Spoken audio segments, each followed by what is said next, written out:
사연을 듣고 난 후 각자의 의견을 댓글로 남겨주시기 바랍니다. 사소한 댓글이라도 사연자분에게 큰 힘이 될 수 있습니다. 각색될 수 있고 사연자분의 입장에서 구성될 수 있습니다. 이 계좌이체는 뭐니? 아, 그게 말해봐. 장모님 월급이에요. 뭐라고? 미영이가 친정어머님께 육아도우미 월급을 드리고 싶다고 해서. 뭐? 네가 정신이 있니? 우리 카드로 친정어머니 월급을 준다고? 엄마, 그래도 우리 애 봐주시는데 당연히 드려야죠. 다른 육아도우미 쓰면 더 비쌀 텐데. 그래. 내 돈으로 주면 몰라도 우리 카드로. 그것도 우리한테 말도 없이. 에이, 엄마도 참 우리 집 카드값 정도야 내주실 수 있잖아요. 야, 내가 제정신이야? 안사동 월급을 우리 보고 대라고? 아빠, 우리가 얼마나 절약하고 있는데요? 다른 애기 엄마들은 산후도우미에, 보모에 돈 얼마나 쓰는 줄 아세요? 어머님, 우리 엄마가 아기 보느라 다른 일도 못 하시잖아요. 당연히 월급은 받으셔야죠. 미영아, 그래도 그건 아니지. 왜요? 시댁은 돈이 많은데 뭐가 문제인데요? 제가 일하면 월급 받잖아요. 문영자 여사님은 경상북도의 작은 시골 마을에서 태어났습니다. 아버지는 면사무소 공무원이었고 어머니는 재봉틀로 마을 사람들의 옷을 수선해주며 생계를 도왔습니다. 넉넉하지는 않았지만 화목한 가정에서 자랐습니다. 초등학교에 입학한 그녀는 남다른 총명함을 보였습니다. 전교에서 항상 1등을 놓치지 않았고 선생님들의 총애를 받았습니다. 특히 산수 시간이면 항상 칠판 앞에 나가 문제를 풀었고 읽기 시간에는 또랑또랑한 목소리로 교과서를 읽어 학급의 모범이 되었습니다. 당시는 여자아이들의 교육을 중요하게 여기지 않던 시절이었습니다. 마을에서는 딸 자식이 글을 많이 배우면 시집가기 힘들다며 수군거렸고 친척들도 여자가 공부해봐야 소용없다며 만류했습니다. 하지만 그녀의 아버지는 달랐습니다. 딸이라도 공부를 시켜야 한다며 주변의 반대를 무릅쓰고 그녀를 대구로 유학 보냈습니다. 이모 집에 머물며 중학교를 다니던 시절 그녀는 더욱 열심히 공부했습니다. 낮에는 학교에서 공부하고 밤에는 이모의 아이들을 돌보며 은혜를 갚았습니다. 주말이면 시장에서 이모의 장사를 도왔고 틈틈이 집안일도 거들었습니다. 이런 고된 생활 속에서도 그녀는 항상 우수한 성적을 유지했고 선생님들은 그녀를 보며 앞으로가 기대된다며 칭찬을 아끼지 않았습니다. 고등학교에 진학해서도 그녀의 성적은 늘 상위권이었습니다. 대학 진학을 꿈꾸며 밤늦게까지 공부했고 장학금을 받아 이모와 부모님의 부담을 덜어주었습니다. 하지만 3학년이 되던 해 갑작스러운 비보가 들려왔습니다. 아버지가 중병에 걸려 수술을 받아야 한다는 소식이었습니다. 집안의 형편은 급격히 기울었고 그녀는 대학 진학의 꿈을 접어야 했습니다. 은행에 취직한 그녀는 월급의 대부분을 집으로 보냈습니다. 아버지의 병원비와 두 동생의 학비를 위해서였습니다. 19살의 어린 나이였지만 그녀는 가장의 역할을 묵묵히 해냈습니다. 은행 창구에서 일하며 그녀는 돈의 중요성을 뼈저리게 깨달았습니다. 통장 잔고가 부족해 발을 동동 구르는 노인들, 학자금 대출을 신청하러 오는 대학생들, 사업 실패로 한숨 짓는 중년의 남자들을 보며 그녀는 돈이 인생에서 얼마나 중요한지를 배웠습니다. 밤늦게까지 야근을 하고 휴일에도 추가 근무를 자청했습니다. 그녀의 성실함은 지점장의 눈에도 띄었고 빠른 승진으로 이어졌습니다. 하지만 그녀의 검소한 생활은 변함이 없었습니다. 점심은 늘 도시락을 싸왔고 옷도 몇 년씩 고쳐 입었습니다. 25이 되던 해 작은 광고 회사를 운영하던 남자가 은행에 자주 들르기 시작했습니다. 성실하고 단정한 그녀의 모습에 반한 그는 적극적으로 구애했고 결혼 후에도 그녀의 검소함과 성실함은 남편의 사업이 번창하는데 큰 힘이 되었습니다. 어려운 시절을 겪어왔기에 그녀는 자신의 자녀들만큼은 풍족하게 키우고 싶었습니다. 문영자 여사님은 남편의 성공적인 사업으로 풍족한 생활을 누렸습니다. 서울 고급 아파트에서 살면서 자녀들을 최고의 환경에서 키웠고 매년 2번씩 온 가족이 함께 해외여행을 다녔습니다. 아들과 딸은 어릴 때부터 영어 유치원을 다녔고 최고의 사립학교를 졸업했습니다. 여보, 애들 방학 때 이번엔 어디로 갈까? 하와이는 어때? 좋지, 애들도 좋아할 거야. 이번엔 좀 길게 가자. 그녀는 남편의 따뜻한 말투에 미소를 지었습니다. 결혼 생활 내내 남편은 한결같이 다정했고 가족을 위해 열심히 일했습니다. 20대 후반에 결혼해서 35년 넘게 함께한 세월, 그동안 힘든 시기도 있었지만 지금은 모든 것이 안정적이었습니다. 주변 친구들의 부러운 시선을 받을 때마다 그녀는 겸손하게 처신했습니다. 넉넉한 살림에 자부심을 가지면서도 결코 허세를 부리지 않았고 오히려 더 검소한 생활을 실천했습니다. 두 자녀는 모두 우수한 성적으로 대학교를 졸업했고 그녀의 마음은 더할 나위 없이 뿌듯했습니다. 아들은 경영학과를, 딸은 약대를 나왔습니다. 돈으로 살 수 없는 것들도 많다는 걸 알았지만 적어도 경제적인 걱정 없이 자녀들을 뒷바라지할 수 있었습니다. 당신, 우리가 이렇게 잘 살 수 있는 건 다 당신 덕분이야. 무슨 소리야. 당신이 집안을 이렇게 잘 꾸려줘서지. 나는 밖에서 일하는 것뿐이야. 저녁이면 가족들이 모여 식사를 하며 하루 일과를 나누었고 주말이면 함께 영화를 보거나 드라이브를 다녔습니다. 명절이면 시댁과 친정을 오가며 가족의 정을 나누었고 생일이면 온 가족이 모여 축하를 했습니다. 한 가지 걱정이 있다면 아직 취직을 못한 아들이 걱정되었습니다. 우리 아들, 너무 조급해하지 마. 좋은데 취직할 수 있을 거야. 그녀는 이런 일상이 영원히 지속되기를 바랐습니다. 남편의 사업은 날로 번창했고 자녀들은 각자의 꿈을 위해 노력하고 있었습니다. 주변에서는 그들을 부러워했고 그녀 역시 자신의 삶에 감사했습니다. 평화롭고 안정적인 나날들이 계속될 것만 같았던 그때 그녀는 인생의 큰 전환점을 맞이하게 될 줄은 상상도 못했습니다. 대학교를 졸업한 아들의 취업난이 길어지면서 그녀의 마음은 점점 무거워졌습니다.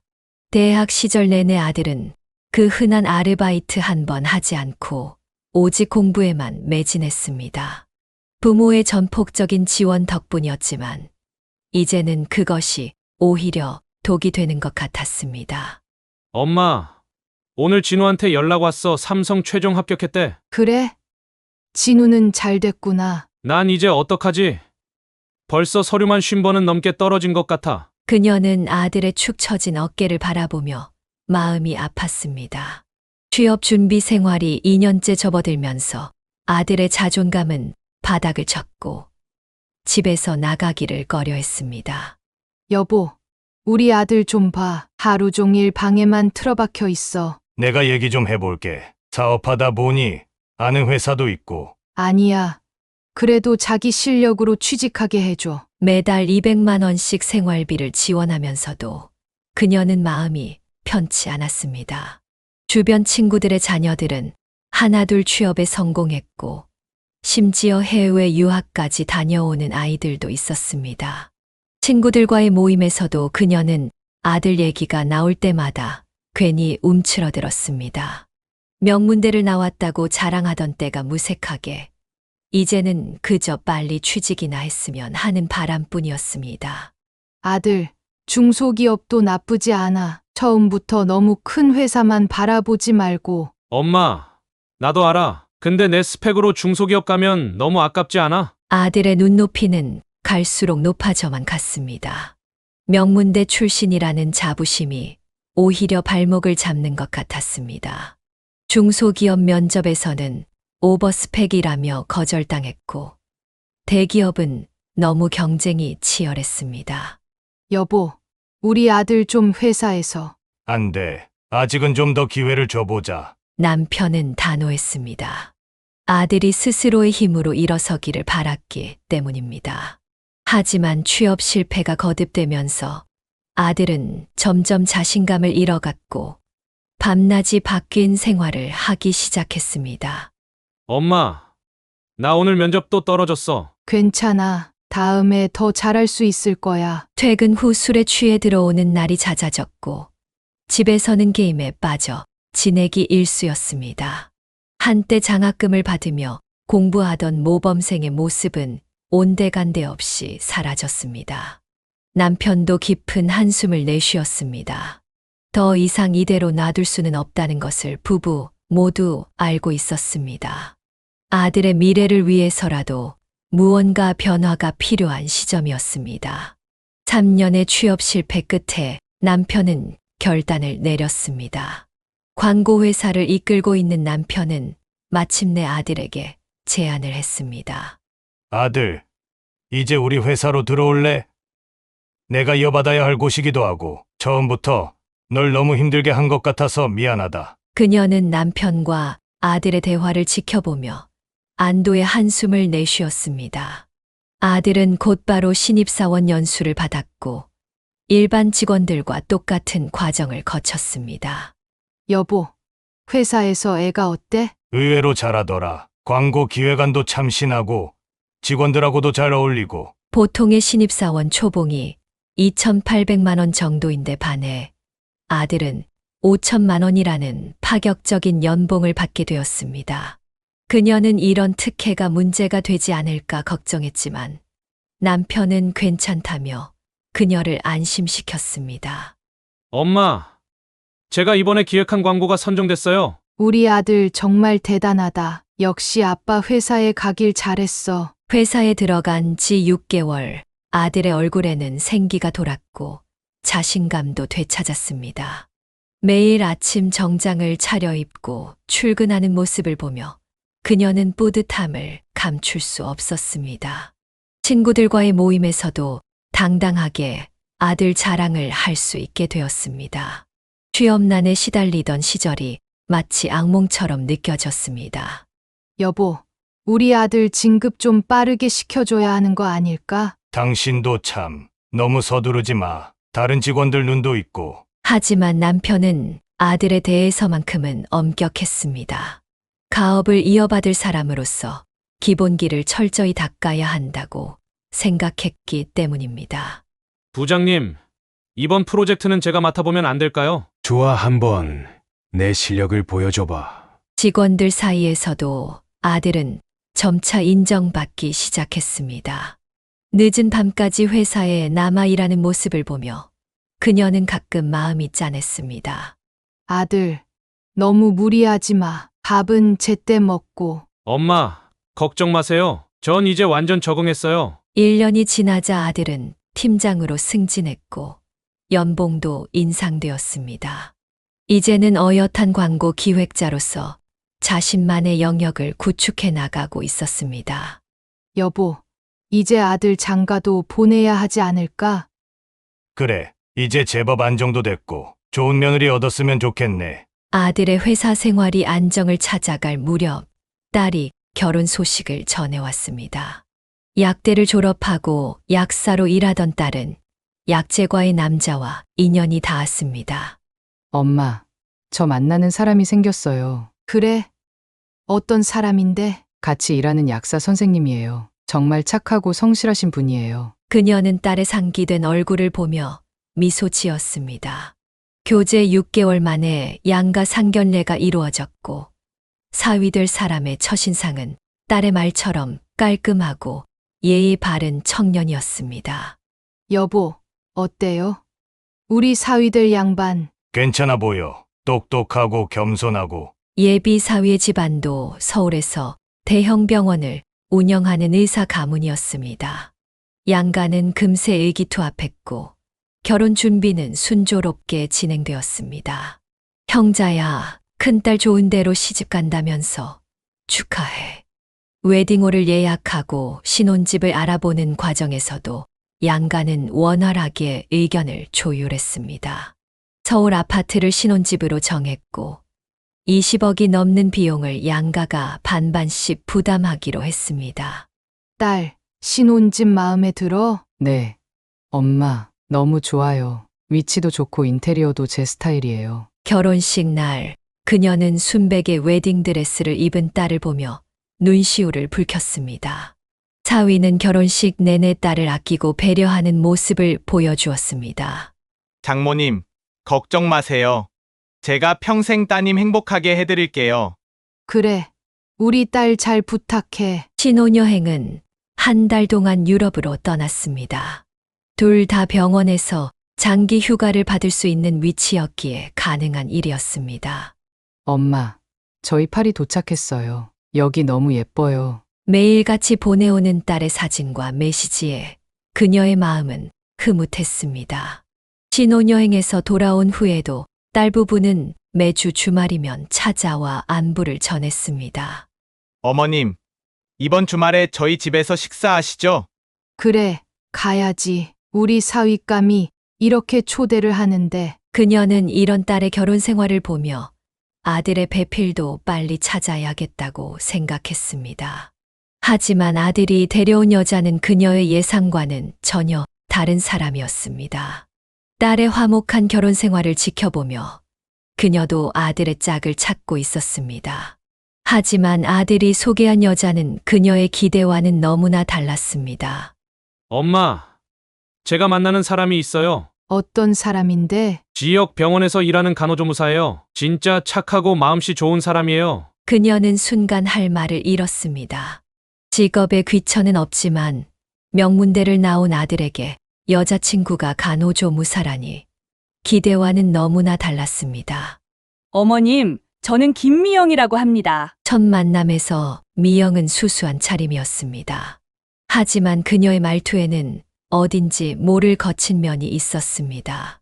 우리 아들이랑은 어떻게 만나게 된 거예요? 아, 제가 일하는 병원에 환자로 왔다가요. 근데 어머님, 이런 거 일일이 다 물어보셔야 돼요? 그녀는 순간 당황했습니다. 첫 만남부터 보이는 날선 태도에 놀랐지만 아들을 위해 참기로 했습니다. 친구와의 통화에서 그녀는 속마음을 털어놓았습니다. 여보, 걱정돼요. 저 애가. 난 더 걱정이야. 아들놈이 저런 애한테 홀딱 빠져서. 미영은 시간이 갈수록 본색을 드러냈습니다. 가족 식사 자리에서도 예의 없는 태도가 계속됐습니다. 미영 씨, 학교는 어디까지 나왔어요? 아휴, 고졸이에요. 왜요?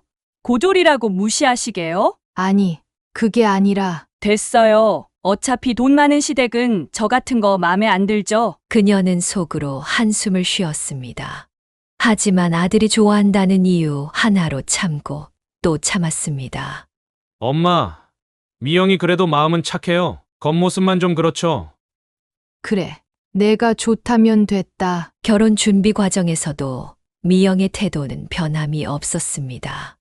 어머님, 신혼집은 강남으로 얻어주실 거죠? 저희 병원 동료들도 다 강남 산다던데. 미영아, 그런 말을 어떻게. 뭐예요? 왜요?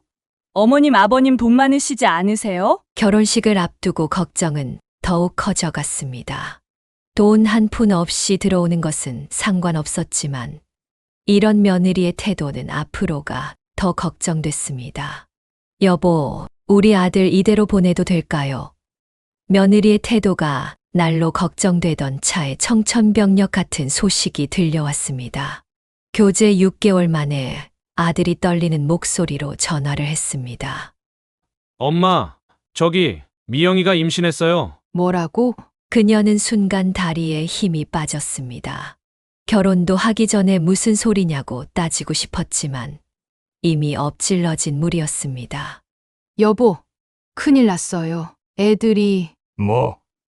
혼전임신이라고? 그 여자가 일부러 그랬을 수도 있어. 남편은 분노했지만 이미 상황은 돌이킬 수 없었습니다. 급하게 양가 부모가 만났습니다. 죄송합니다, 어머님. 제가 다 잘못했어요. 안사도는 고개를 숙였지만 미영은 당당했습니다. 엄마 나 혼자 잘못한 것도 아니고 뭐가 그렇게 죄송해. 미영아, 그게 무슨 말이야? 친정어머니가 말렸지만 미영은 태연했습니다. 어머님, 결혼식은 크게 해주실 거죠? 제 친구들 다 부르고 싶은데. 뭐, 지금 그런 말을 할 때야? 그녀는 속이 부글부글 끓었지만 참았습니다. 이제는 뱃속에 아이까지 있었기 때문입니다. 미영은 자신의 요구사항을 당당하게 말했습니다. 급하게 예식장을 잡고 청첩장을 돌렸습니다. 결혼식 날, 미영은 웨딩드레스 속 살짝 나온 배를 감추려 했으며 당당하게 입장했습니다. 어머님, 이제 제가 이 집의 며느리예요. 앞으로 잘 부탁드려요. 그녀는 며느리의 당당한 태도에 기가 막혔습니다. 결혼식이 끝나자마자 미영은 폭탄 선언을 했습니다. 어머님, 저 아이 때문에 이제 일 그만두고 안정을 취하려고요? 제가 일하면 얼마나 벌겠어요? 남편은 분노했지만 이미 모든 게 엎질러진 물이었습니다. 이제 와서 무슨 수가 있겠어. 그냥 받아들여야지. 그녀는 아들 부부의 안정적인 신혼생활을 위해 경기도에 10억 상당 아파트를 선물했습니다. 결혼 비용 전액과 축의금까지 모두 지원했고 남편은 아들의 월급도 대폭 인상해 주었습니다. 엄마, 정말 감사합니다. 이런 좋은 집까지 마련해 주시고. 그래, 너희 잘 살면 되는 거야. 신혼집은 깔끔한 아파트였습니다. 미영은 처음으로 진심 어린 감사의 마음을 보였습니다. 어머님, 이렇게 좋은 집을 마련해 주시다니 제가 진짜 잘 살게요. 새 집의 인테리어는 미영의 취향대로 꾸며주었습니다. 살림살이 하나하나 고급으로 맞추어 주자 며느리의 얼굴에는 웃음이 가득했습니다. 여보, 우리 이렇게 좋은 집에서 살게 될 줄 몰랐어. 그러게, 부모님께 정말 감사드려야지. 결혼식 축의금도 모두 며느리에게 맡겼습니다. 아들, 이제 와이프랑 맛있는 것도 사 먹고 잘 지내. 네, 아버지 정말 감사합니다. 신혼집 근처에는 백화점과 마트가 있어 생활하기 편했고 공원도 가까워 산책하기 좋았습니다. 미영은 임신 중에도 매일 가벼운 운동을 하며 건강 관리에 신경 썼습니다. 어머님, 오늘은 제가 반찬 좀 만들어 봤어요. 한번 드셔보세요. 어머, 이런 걸 다 했어? 솜씨가 꽤 있네. 처음으로 미영이 만든 반찬을 맛본 그녀는 놀랐습니다. 은근히 요리 솜씨가 있었던 것입니다. 여보, 우리 며느리가 이제 좀 달라진 것 같아요. 그래. 나도 느끼고 있어. 역시 사람은 믿어줘야 하나 봐. 아들도 일에 더욱 열중했습니다. 매일 아침 일찍 출근하고 늦게 퇴근하면서도 힘든 내색 하나 없었습니다. 아빠, 이번 프로젝트도 제가 성공적으로 마무리했어요. 그래. 우리 아들 잘하고 있네. 회사에서도 인정받기 시작했고 광고업계에서도 이름을 알리기 시작했습니다. 어머님, 저희 신혼집 들어와 보실래요? 이제 좀 자리 잡았거든요. 그래, 가보자. 신혼집을 방문했을 때 깔끔하게 정돈된 집안 분위기에 그녀도 흐뭇했습니다. 며느리가 나름대로 살림을 꾸려가는 모습이 보기 좋았습니다.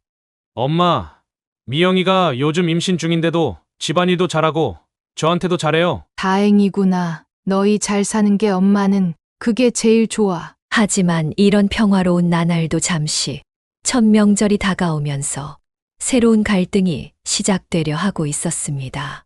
그때까지만 해도 그녀는 앞으로 벌어질 일들을 전혀 예상하지 못했습니다. 설날이 다가오자 그녀는 며느리에게 조심스레 명절 준비를 언급했습니다. 미영아, 이번 설날에는 우리 집에서 다 같이 모여서. 어머님, 죄송한데 저 이번에 못 갈 것 같아요. 입덧이 너무 심해서요. 아니, 그래도 첫 명절인데. 저 진짜 힘들어요. 친정엄마가 보살펴 주시는 게 편할 것 같아서요. 첫 명절부터 이러면 앞으로는 어쩌나 싶었습니다. 여보, 미영이가 많이 아픈가 봐요. 이해해줘요. 아들아, 그래도 첫 명절인데 어떻게 안 오니? 설날 아침 아들은 혼자 세배를 하러 왔습니다. 아들, 미영이는 좀 괜찮아? 네, 친정에서 푹 쉬고 있대요. 그런데 그날 오후 그녀는 우연히 프로필 사진을 보다가 깜짝 놀랐습니다. 여보, 이거 봐요. 뭔데? 며느리가 친정 식구들이랑 외식하는 사진이에요. 입덧이 심하다더니. 사진 속 미영은 활짝 웃으며 친정 식구들과 고급 일식집에서 식사를 하고 있었습니다. 여보, 저게 말이나 돼요? 첫 명절부터. 진짜 너무하네. 아들한테 전화해봐요. 하지만 아들은 오히려 미영을 감쌌습니다. 엄마, 미영이가 많이 예민해져서 그래요. 이해해 주세요. 아들아, 그래도 다음 날은 더 충격적인 사진이 올라왔습니다. 친정 가족들과 노래방에서 찍은 사진이었습니다. 어머님, 저 노래방은 소독도 잘 되어 있고 환기도 잘 돼서 임산부한테 좋대요. 더는 참을 수가 없었습니다. 여보, 저 애가 우리를 완전히 무시하는 거예요. 그게 말입니다. 이제 본색을 드러내는구만. 설 연휴가 끝나고 며느리가 찾아왔습니다. 어머님, 제가 못 온다고 많이 서운하셨죠? 아니, 괜찮아. 그래도 친정엄마가 계시니까 저는 편하더라고요. 앞으로도 명절 때는 친정에서 보내려고요. 뻔뻔한 태도에 말문이 막혔습니다. 처음 보였던 감사한 마음은 온데간데 없이 사라지고 시댁을 하찮게 여기는 태도가 역력했습니다. 당신, 앞으로가 더 걱정되네요. 나도 그래. 이제 시작인가 봐. 부부의 우려대로 며느리의 행동은 점점 더 대담해져 갔고 시댁과의 거리는 더욱 멀어져만 갔습니다. 설날 이후 며느리의 행태가 점점 도를 넘어설 무렵 그녀의 생일이 다가왔습니다. 어머님, 죄송한데 저 내일 친정어머니랑 산부인과 검진이 있어서 못 갈 것 같아요. 아, 그래, 건강검진이 중요하지. 그녀는 서운했지만 애써 담담한 척했습니다. 결국 딸 가족과 아들만 초대해 조촐하게 생일 식사를 하기로 했습니다. 엄마, 미영이 때문에 많이 서운하시죠? 아니야, 검진이 더 중요하지. 그런데 그날 저녁 뜻밖의 전화를 받았습니다. 병원 원장님 부인인 친구에게서였습니다. 형자야, 아까 백화점 식당가에서 내 며느리 봤다? 미영이, 어디서? 그래, 친정 식구들이랑 한 10명은 됐을까? 생일 파티하는 것 같더라고. 손에서 전화기가 떨어질 뻔했습니다. 왜 그래요? 며느리가 검진 간다더니 친정 식구들이랑 백화점에서 파티를 했대요. 남편의 얼굴이 굳어졌습니다. 더 놀라운 건 말이야. 친구가 다시 전화해 왔습니다. 친정어머니가 다른 테이블 손님한테 자랑하더라고. 우리 사돈댁이 돈이 많아서 며느리 카드로 다 해결한다고. 그녀는 현기증이 날 것 같았습니다. 엄마, 죄송해요. 제가 미영이한테 따졌는데 뭐라고 하던? 산부인과는 다음 주 예약이었대요. 친정어머니가 갑자기 생일이라고 해서. 말문이 막혔습니다. 시어머니 생일도 제쳐두고 친정 모임을 가진 며느리의 태도에 그리고 그것을 눈 감아준 아들의 우유부단함에 분노가 치밀었습니다. 당신, 이제 어쩌면 좋죠? 더 지켜봐야겠어요. 아직 뱃속에 아이도 있고. 부부는 깊은 한숨을 내쉬었습니다. 이제 막 시작된 갈등의 조짐이 어디까지 이어질지 그들은 아직 알지 못했습니다. 출산 예정일이 다가오자 그녀는 설레는 마음으로 준비를 했습니다. 손주를 위해 유명 백화점에서 고급 아기 용품을 하나하나 정성스레 골랐습니다. 미영아, 이런 거 필요하지 않을까 해서. 어머님, 저희는 다 준비돼 있어요. 친정엄마가 벌써 다 사놓으셨거든요. 그녀는 또다시 상처를 받았지만 애써 미소를 지었습니다. 출산하면 산후조리원 알아봐둘까? 아니요, 전 산후조리원 안 갈 거예요. 제가 간호사 출신이라 산후조리는 잘 알아요. 친정엄마랑 집에서 할 거예요. 그래도 첫 아기라. 어머님, 제가 더 전문가예요. 친정엄마도 간호사 출신이시고. 결국 출산 당일 진통이 시작되자 미영은 친정어머니를 불렀습니다. 어머님 피곤하실 텐데 오시지 않으셔도 돼요. 저희 엄마가 계시니까. 아들이 전해주는 말에 눈물을 삼켰습니다. 여보, 우리도 가봐야. 안 돼요. 미영이가 스트레스 받는데요. 첫 손주의 탄생 순간에도 그녀는 병원 복도에서 기다려야 했습니다. 출산 소식은 친정어머니를 통해 전해 들었습니다. 아들, 이게 말이 되니? 엄마, 조금만 참아주세요. 미영이도 나중에는 마음을 열 거예요. 퇴원 후 미영은 곧바로 친정으로 향했습니다. 그녀는 매일 전화로 안부를 물었지만 대부분 지금은 좀 힘들어요. 라는 대답뿐이었습니다. 당신, 전 그래도 우리 며느리가 마음을 열 거라 믿어요. 남편의 만류에도 그녀는 일주일에 한 번씩 친정을 찾아갔습니다. 매번 정성스레 준비한 음식을 들고 갔지만 대부분 문 앞에서 돌려보내졌습니다. 어머님, 아기가 예민해서 오늘은 안 될 것 같아요. 그래, 이건 갖고 있어. 돌아오는 길, 그녀는 차 안에서 눈물을 흘렸습니다. 하지만 포기하지 않았습니다. 미영아, 산모한테 좋은 미역국인데. 이런 거 안 주셔도 되는데 다음부터는 하지 마세요. 한 달이 지나도록 손주 얼굴 한 번 제대로 보지 못했지만 그녀는 계속 마음의 문을 두드렸습니다. 언젠가는 며느리도 이 진심을 알아줄 거라 믿었기 때문입니다. 여보, 우리 며느리가 지금은 이래도 시간이 지나면 달라질 거예요. 당신 마음 잘 알지만 너무 상처받지 마요. 그녀는 포기하지 않았습니다. 손주를 위한 옷가지며 장난감을 사 모으면서 언젠가는 함께 웃을 수 있는 날이 올 거라 믿었습니다. 아기의 100일이 다가오자 그녀는 기대에 부풀었습니다. 하지만 초대는커녕 연락조차 없었습니다.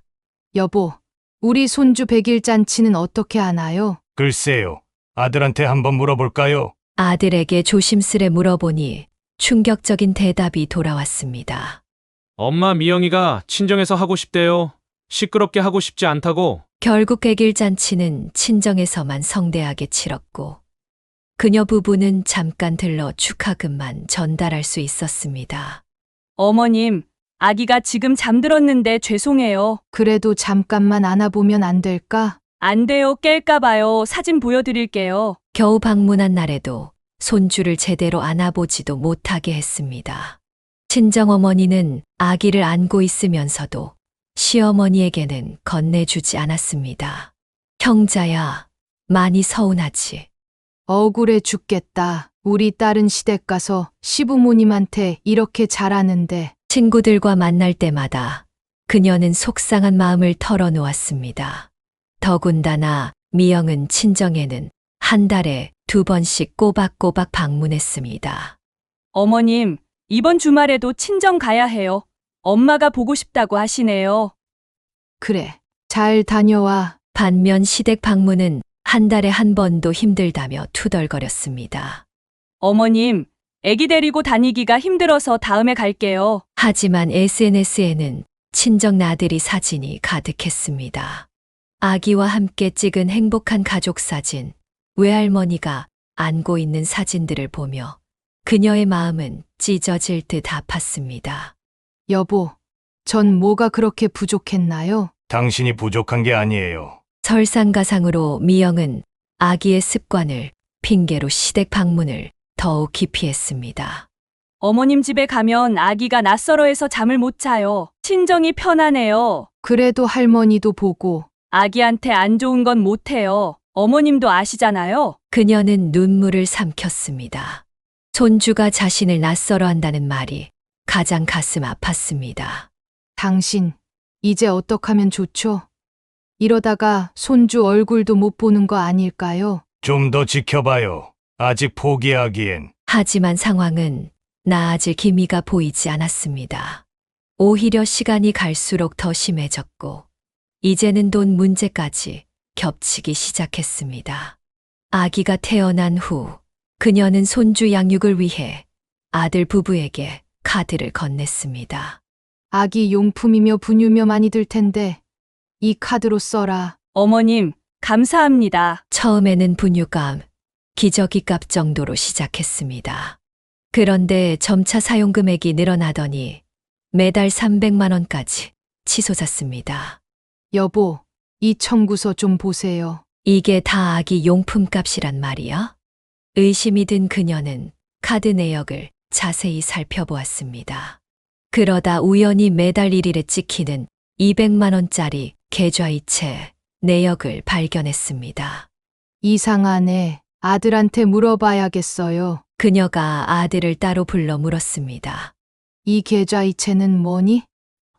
아, 그게 말해봐. 장모님 월급이에요. 뭐라고? 그녀는 귀를 의심했습니다. 미영이가 친정어머님께 육아도우미 월급을 드리고 싶다고 해서. 뭐? 네가 정신이 있니? 우리 카드로 친정어머니 월급을 준다고? 아들의 대답은 더욱 충격적이었습니다. 엄마, 그래도 우리 애 봐주시는데 당연히 드려야죠. 다른 육아도우미 쓰면 더 비쌀 텐데. 그래. 내 돈으로 주면 몰라도 우리 카드로. 그것도 우리한테 말도 없이. 에이, 엄마도 참 우리 집 카드값 정도야 내주실 수 있잖아요. 이 뻔뻔한 태도에 그녀는 말문이 막혔습니다. 여보, 당신도 이 말 좀 들어보세요. 남편도 분노했습니다. 야, 내가 제정신이야? 안사동 월급을 우리 보고 대라고? 아빠, 우리가 얼마나 절약하고 있는데요? 다른 애기 엄마들은 산후도우미에, 보모에 돈 얼마나 쓰는 줄 아세요? 더구나 며느리는 이 사실이 밝혀지자 더욱 당당했습니다. 어머님, 우리 엄마가 애기 보느라 다른 일도 못 하시잖아요. 당연히 월급은 받으셔야죠. 미영아, 그래도 그건 아니지. 왜요? 시댁은 돈이 많은데 뭐가 문제인데요? 제가 일하면 월급 받잖아요. 심장이 멎는 것 같았습니다. 돈보다도 며느리와 아들의 뻔뻔한 태도가 더 충격적이었습니다. 카드 사용 문제로 갈등이 깊어지던 중 아들이 갑자기 회사에 찾아와 남편을 만났습니다. 저 다음 주에 휴가 쓰고 싶은데요. 얼마나? 오히려 괌으로 여행 가려고요. 남편은 미간을 찌푸렸습니다. 중요한 프로젝트를 앞두고 있는 시점이었습니다. 지금 프레젠테이션 준비해야 하는 거 알잖아. 저 그동안 진짜 열심히 했잖아요. 그리고 이제 그건 팀에서 알아서 하겠죠. 이번 여행은 꼭 가야 해요. 무슨 여행이 그렇게 중요해서? 저 장모님 모시고 가기로 했어요. 그동안 고생하신 거 보답하는 거예요. 남편은 순간 화가 치밀었습니다. 뭐? 너희 둘이 가는 것도 아니고 장모님까지? 미영이가 그러는데 친정어머님이 우리 애기 봐주신 거 생각하면 당연히 해드려야 한다고. 그날 저녁 남편은 분노에 차서 돌아왔습니다. 여보, 우리 아들이 미쳤나 봐요. 왜요?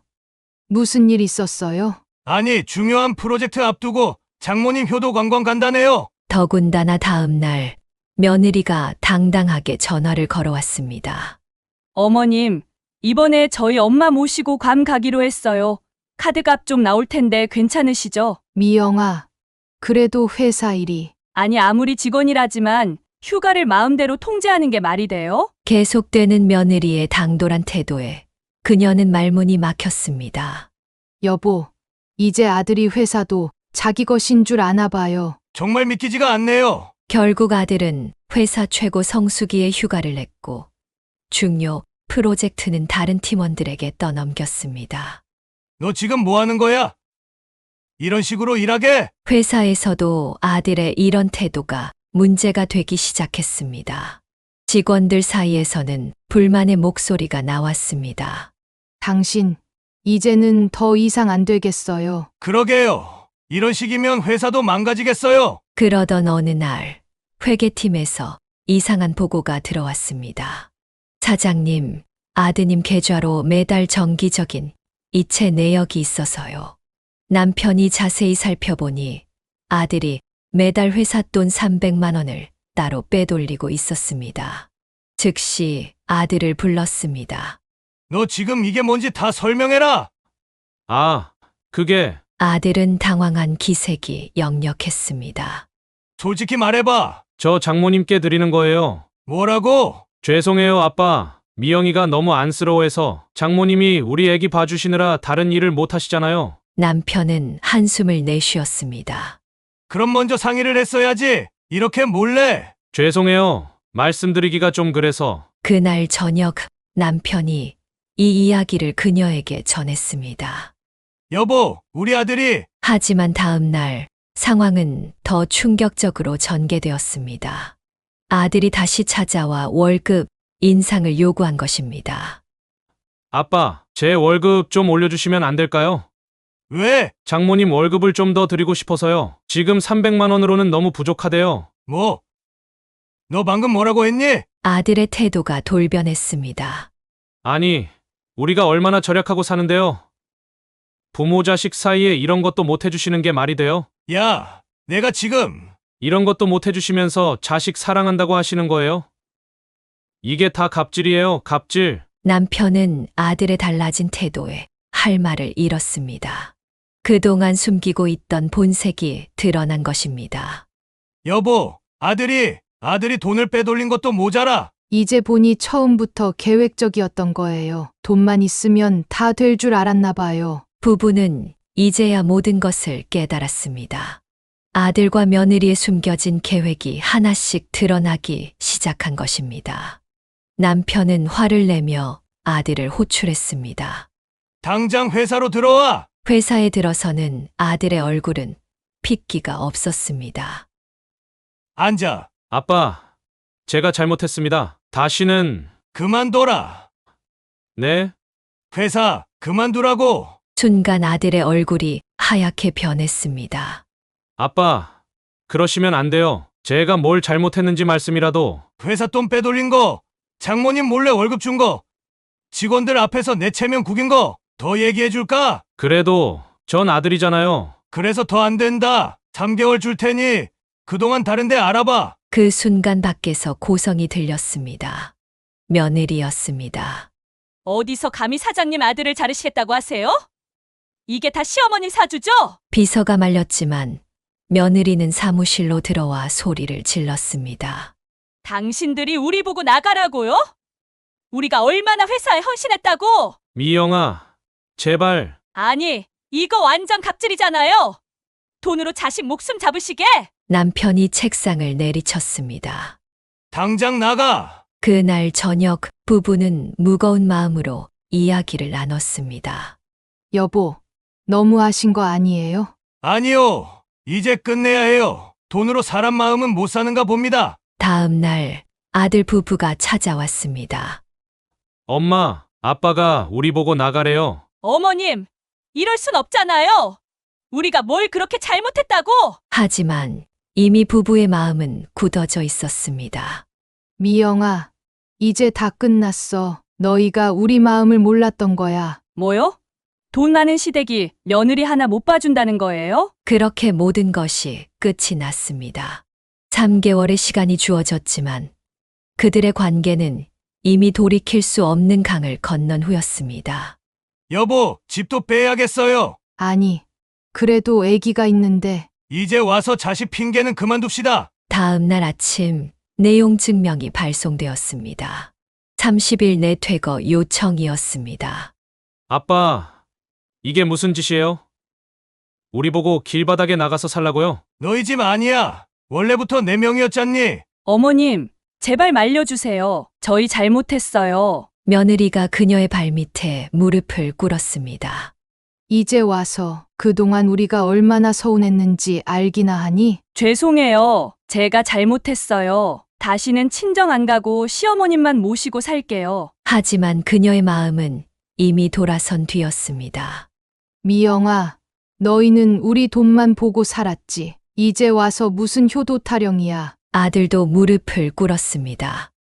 엄마, 제발 한 번만 용서해 주세요. 제가 다시는. 일어나라. 너희가 무릎 꿇을 때는 지난 지 오래야. 그때 며느리가 배를 잡고 쓰러졌습니다.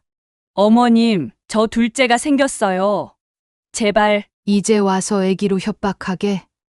너희 첫째도 그렇게 낳지 않았니? 남편이 차갑게 말했습니다.